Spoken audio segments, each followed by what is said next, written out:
Bonjour tout le monde, ici Marie. Alors, la vidéo d'aujourd'hui portera sur les avantages et les inconvénients que moi, je trouve à ce système des enveloppes. Je vous en ai listé quelques-unes des avantages et quelques-uns des inconvénients. Vous allez certainement en trouver d'autres sur Internet.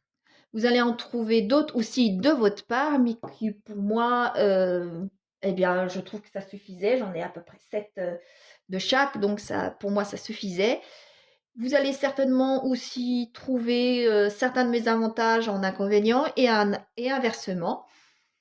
Moi, c'est ce que je pense suivant cette méthode-là que maintenant je pratique depuis 1 an et demi, presque 2 ans. Donc voilà, on va pouvoir donc commencer la vidéo en commençant par les avantages. Les avantages du système.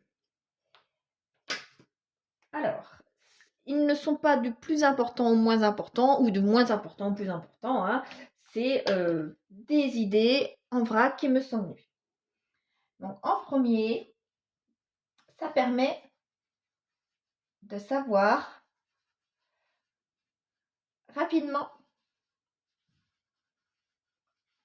où on en est.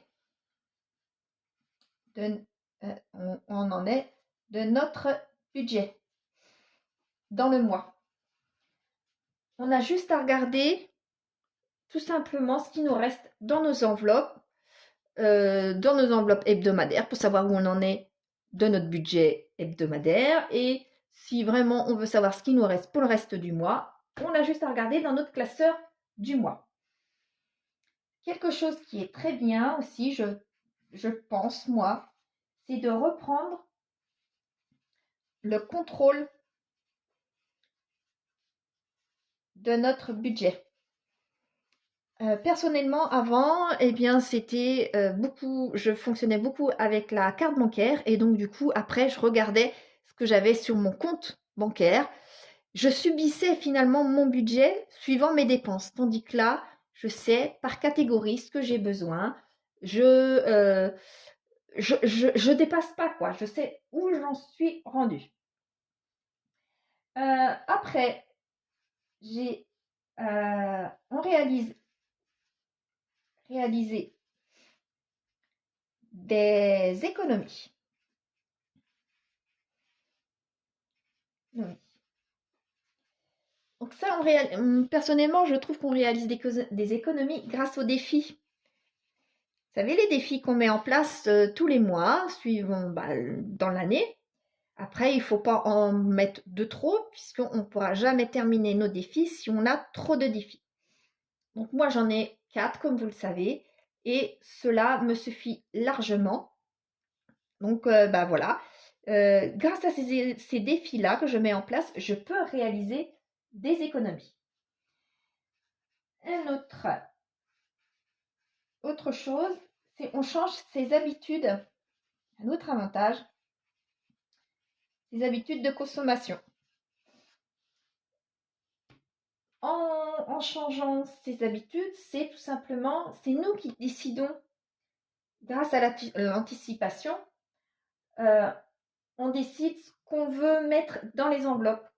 On respecte ce qu'il y a dans nos enveloppes. C'est le but, c'est de respecter le montant qu'on met dans nos enveloppes. Donc, on change nos habitudes.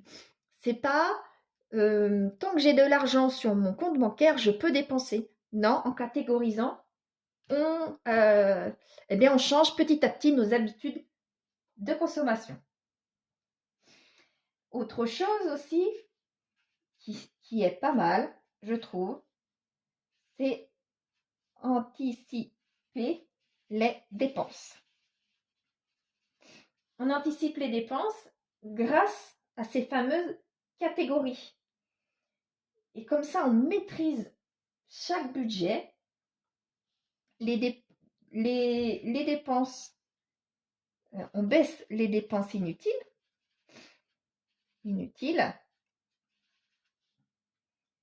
puisque nous avons réfléchi à à toutes nos dépenses que nous voulons mettre chaque, dans chaque enveloppe. Voyez ce que je veux dire? Plus on réfléchit, donc du coup, on anticipe nos dépenses au maximum, et plus les dépenses inutiles baissent.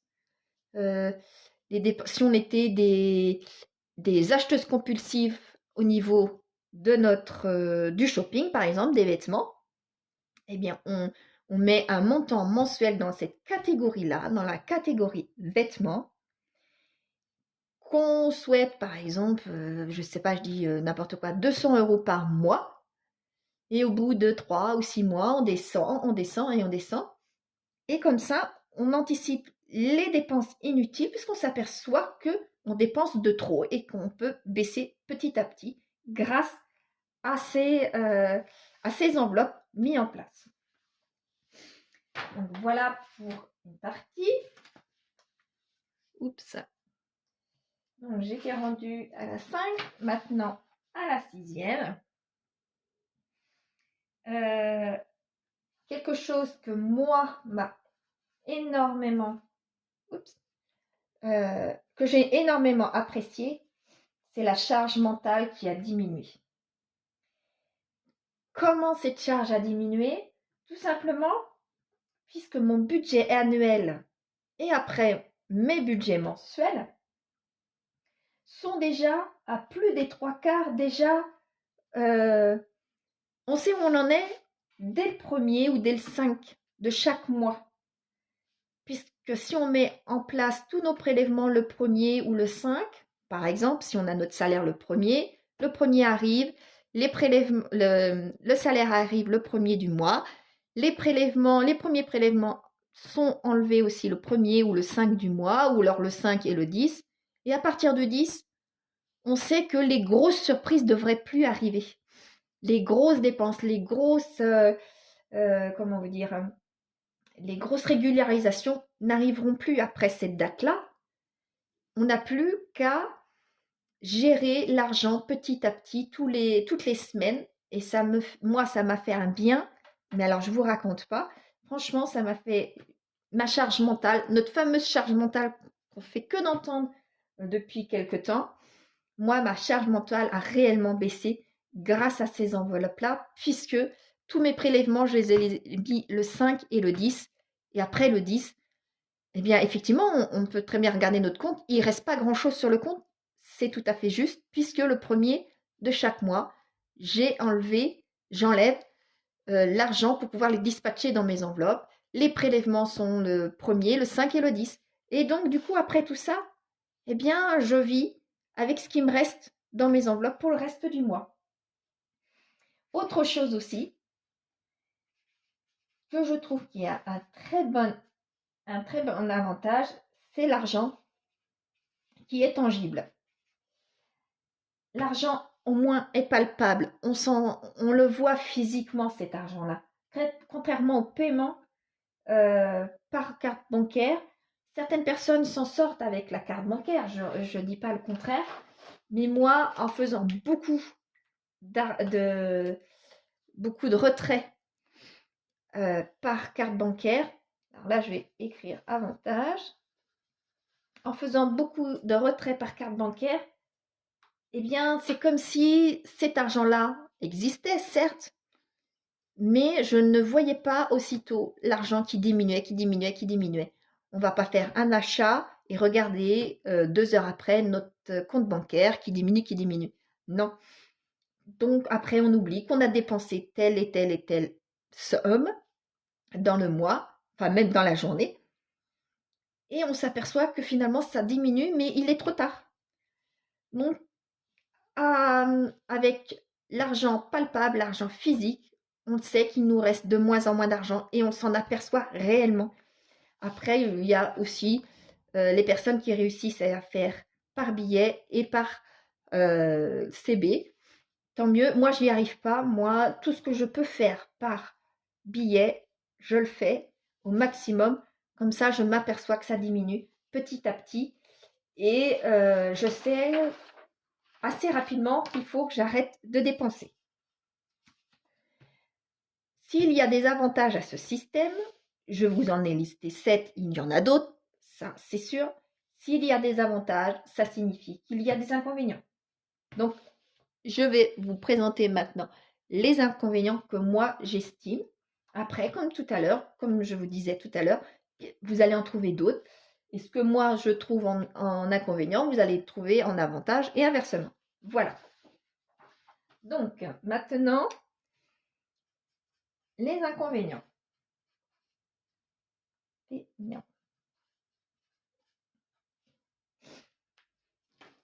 Voilà. Alors, c'est pas facile de faire ce système-là pour les achats sur Internet. Je ferai peut-être une autre vidéo concernant spécifiquement les achats sur Internet, je verrai, peut-être. Hein. Comme par exemple, si on fait les drives. Les drives sont sont en paiement par carte bancaire. Les achats en ligne, comme Amazon par exemple, ou AliExpress, ce genre de choses-là, c'est toujours par carte bancaire. Pour ceux ou celles qui aiment Vinted, qui aiment le Bon Coin encore, on peut faire pardon, on peut faire par billet si c'est des achats dans un rayon assez proche de chez nous. Donc ça va. Mais il y a des achats, par exemple sur Vinted, qu'on ne peut pas faire. Si la jolie petite jupe qu'on souhaitait se trouve en Espagne, on ne va pas pouvoir aller en Espagne pour lui donner à la vendeuse le billet. On est bien d'accord. Donc il y a des limites à ce genre de système-là, qui est qu'on n'a pas toujours le choix de faire des achats par CB. Un autre inconvénient, c'est la nouvelle organisation. Si vous êtes comme moi, d'une génération de entre 40 et 50 ans, vous avez connu l'argent en billets, vous avez connu l'échiquier, et après vous avez vite connu les cartes bancaires. Et eh bien, revenir en billets, c'est une autre organisation, c'est tout refaire. On réajuste constamment notre budget, puisque on anticipe des rentrées, on anticipe des dépenses, des prélèvements, mais qui quelquefois, par exemple un salaire, on peut très bien se dire, eh bien, ce mois-ci, je vais toucher 1400 €, mais en réalité, bonne nouvelle, c'est 1500, mais ça peut être moins de 1400, et donc du coup, il faut toujours réajuster, puisqu'après, on va au plus juste en début de mois pour faire notre budget prévisionnel. Mais c'est pas toujours ça. Les prélèvements d'EDF, de l'eau, vous voyez, ou les loyers. Comme là, mon loyer, moi, en début d'année, a été augmenté sans que je sache qu'il y allait avoir cette augmentation-là. La CAF, pendant quelques mois, comme je vous ai dit, il a fallu redonner les prestations que j'avais reçues en trop, mais qui ont été très longs à réagir à la CAF, et donc du coup j'étais plusieurs mois à rembourser tout, et ça ils m'ont pris directement sur mon compte bancaire sans que j'ai le choix, et suivant leur montant à eux, pas mon montant à moi. Donc vous voyez, c'est des réajustements qu'il faut faire constamment, et c'est, ma foi, c'est pas assez long, parce qu'on s'y met vite dans cette nouvelle organisation, dans ce nouveau système, mais ça prend quand même un petit peu de temps. Un autre inconvénient pour certaines personnes, c'est la régularité.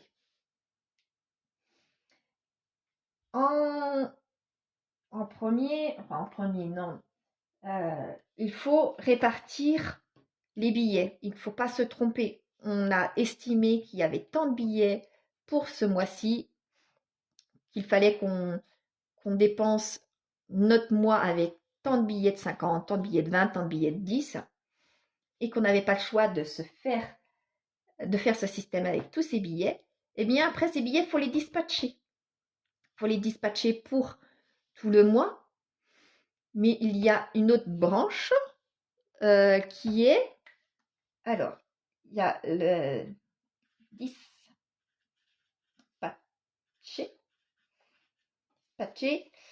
billet pour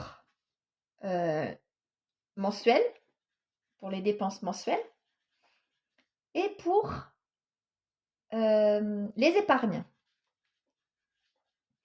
Donc, ces deux choses-là font plusieurs centaines d'euros. Ça peut vite monter à plus de 1000 euros. Hein. Moi, en tout, j'en ai pour plus de 1000 euros. Là, pour ce mois-ci, je ne sais pas actuellement, je ne me souviens pas actuellement entre les deux, mais je sais que je suis à plus de 1000 euros, ça c'est sûr. Donc 1000 euros à bien dispatcher dans plusieurs, entre 10 et 20 enveloppes, voire plus pour certaines personnes. Et il ne faut pas se tromper, puisque tout de suite, après, ça, si on en met plus, je dis n'importe quoi, dans une enveloppe vacances, si on se trompe de 40 euros, c'est rien 40 euros, parce que la somme totale est identique, mais on va forcément avoir un problème. À la dernière enveloppe, il va manquer 40 euros. Si la dernière enveloppe, c'est santé, je dis au hasard, santé, donc ça veut dire qu'il va manquer 40 euros pour la santé. Et c'est important d'avoir toutes nos enveloppes avec les bons montants. Donc, cette régularité-là est importante pour bien dispatcher les billets, mais aussi pour les billets, mais aussi pour les trackers. Certaines personnes, dans les premiers mois, ont des difficultés à noter sur les trackers, ne voient pas l'intérêt, ou après arrêtent les trackers pour savoir ce qui a été dépensé dans le mois, tant pour l'alimentation, tant à Lidl, tant à Leclerc, tant à, je sais pas moi, à Carrefour, pour ceci, pour cela. C'est vrai que les trackers, c'est une régularité, ça c'est vrai. Donc ça peut, pour certaines personnes, être plus embêtant. Alors, un autre inconvénient, limiter ses envies d'achat. Si vous êtes un gros consommateur de livres, eh bien, les livres, il va falloir les limiter si on s'aperçoit qu'on dépensait plus de 100 euros dans les livres par mois. Ça fait peut-être un petit peu beaucoup, par exemple, et donc du coup, il faut limiter. Si c'est dans les vêtements, c'est pareil. Si c'est dans l'informatique, c'est pareil, il faut limiter toutes ces envies. Ou alors, ça peut être tout simplement le petit café à Starbucks tous les matins et tous les midis pour certaines personnes. Donc, c'est des cafés qui sont certes pas mauvais, mais qui reviennent très cher à la fin du mois. Et se dire, ah mince, j'ai dépensé entre 50 et 100 euros par mois pour du café. Pour certaines personnes, ça peut être dur, puisque c'est des petits plaisirs. Donc, ces petits plaisirs-là, on peut les garder, mais il va falloir commencer à diminuer pour pouvoir sortir du découvert et donc, du coup, limiter ses envies. Voilà. Voilà pour le quatrième inconvénient.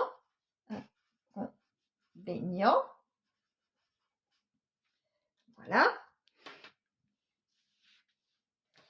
Le cinquième, c'est l'obligation de respecter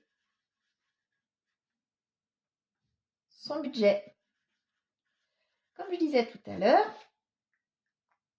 lorsque on n'a pas forcément suivi toujours un budget en catégorisant certains achats, eh bien, on dépense et on regarde de temps en temps, à la fin de la semaine, par exemple, combien il nous reste sur notre compte dans le mois. Et puis, s'il nous en reste encore, on peut encore dépenser jusqu'à la fin, comme ça. Alors que là, une fois que l'enveloppe shopping, l'enveloppe extra, l'enveloppe loisir, l'enveloppe cigarettes, vous voyez, une enveloppe bien particulière est vide, eh bien elle est vide, on arrête d'acheter. Et ça peut être très frustrant dans les premiers temps, puisqu'on a cette obligation-là qu'on n'avait pas avant. Tant qu'on avait de l'argent sur notre compte, on pouvait dépenser, ce qui peut arriver à des dérives de découvert. Et eh bien, lorsqu'on n'en a plus, on n'a plus d'argent, on n'a plus rien dans l'enveloppe. Lorsque on allait dans les magasins plaisir, les magasins tentation, comme Action, comme Jiffy, comme La Farfouille, ce genre de choses-là, pour les décos, pour plein de choses, tant qu'il y avait de l'argent grâce à la carte bancaire, on pouvait dégainer. Tant qu'il y avait de l'argent sur notre compte, on pouvait dégainer et on continuait à acheter. Tandis que là, l'enveloppe action, si on a fait une enveloppe action, l'enveloppe action est vide, et bien on arrête de dépenser. Et ça peut être très très frustrant pour certaines personnes. D'où mon sixième inconvénient. Le sixième inconvénient, c'est la discipline. Il faut une bonne discipline pour suivre ce budget, ces enveloppes ces enveloppes, voilà. Donc il faut une force de caractère dans un premier temps qui est très important. Il faut se discipliner. La discipline est très importante, mais c'est très frustrant également. Et le septième inconvénient, c'est le suivi régulier. Le suivi régulier, personnellement, je fais au minimum entre 1 et 2 fois par semaine, je vais regarder mon compte bancaire pour savoir si je n'ai pas eu de prélèvement que j'avais oublié de ce mois-ci, pour savoir si tout va bien, si j'avais pas anticipé certains prélèvements en début d'année et si j'avais pas oublié quelque chose tout simplement. Ou alors des choses totalement incohérentes. Il arrive de plus en plus fréquemment à ce que les personnes se font pirater leur compte courant. Moi, ça m'est arrivé il y a 3 ans. Et bien là, c'est grâce à ce suivi régulier, puisque nous faisons de moins en moins d'achats par carte bancaire, le suivi de notre compte bancaire va très très vite. Il n'y a pas une dizaine d'opérations tous les jours à regarder. Et si on regarde ça une fois par semaine ou alors une fois tous les 15 jours, ça fait beaucoup d'opérations à regarder et potentiellement on peut oublier. Il y a certaines opérations qui sont étranges qu'on va laisser passer puisqu'elles sont de petits montants en général. Donc grâce au suivi régulier sur notre compte bancaire qui ne dispose pas de beaucoup de lignes, ça va très très vite et on s'aperçoit de choses incorrectes très très rapidement. Voilà, c'est une chose, j'ai mis dans les inconvénients, mais qui passera très très vite dans les avantages, justement. Donc, celui-ci fait partie des deux, personnellement, ce que je pense. Voilà pour mon dernier inconvénient. Dites-moi si vous en avez d'autres, si vous estimez que certains inconvénients que je vous ai mis font partie des avantages et inversement. Si vous voyez beaucoup d'avantages et beaucoup d'inconvénients ou très peu dans ce système des enveloppes. Voilà, je vous dis au revoir et portez-vous bien, à la semaine prochaine. Au revoir tout le monde.